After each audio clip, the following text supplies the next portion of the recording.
ഒക്കെ അടിപൊളിയായിട്ട് നമ്മൾ പഠിച്ചിട്ടുണ്ട്. ആൻഡ് ഒരുപാട് ക്വസ്റ്റ്യൻസ്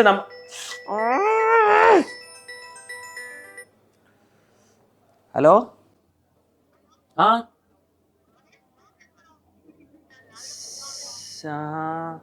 ശ്യാമിൽ ലൈവിലായിരിക്കും. ശ്യാമിൽ ലൈവിലല്ലേടാ? ആ ലൈവിലായിരിക്കും നാളെ +2 എക്സാം. ഓ ഫുഡ് കഴിച്ചു ഞങ്ങൾ ഒരുമിച്ചായി പോയ നേരത്തെ. ശ്യാമിലിന്റെ ഉമ്മ എടാ ഇത് കിട്ടിക്കോ, വീഡിയോ കിട്ടിക്കോ? ആർക്കാ ആവശ്യമുണ്ടത്?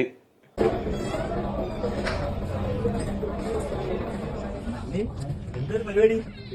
എപ്പോ തുടങ്ങിയ ലൈവ്? 3 മണി. ഇപ്പൊ സമയം? നിങ്ങൾ സമയം നോക്കാറില്ല. ഇപ്പൊ സമയം എത്രയായി? 9:05. അതായത് എത്ര മണിക്കൂർ? 7 മണിക്കൂർ, 6 മണിക്കൂറോ? മാക്സിന്റെ സാറല്ലേ 6 മണിക്കൂർ 5 മിനിറ്റ്. 6 മണിക്കൂർ 5 മിനിറ്റ് വെള്ളം കുടി. Thank you. ഇത് ചൂടുണ്ടോ? എന്റെ ഉമ്മ വിളിച്ചിരുന്നു. എന്തിന്? കുറെ നേരമായിട്ട് ലൈവ് എടുക്കുന്നുണ്ടോ, അവനൊന്ന് പോയി നോക്കാൻ പറഞ്ഞേ. Thank you. നിങ്ങളുടെ കെയറിന് നന്ദി. താങ്ക്സ്.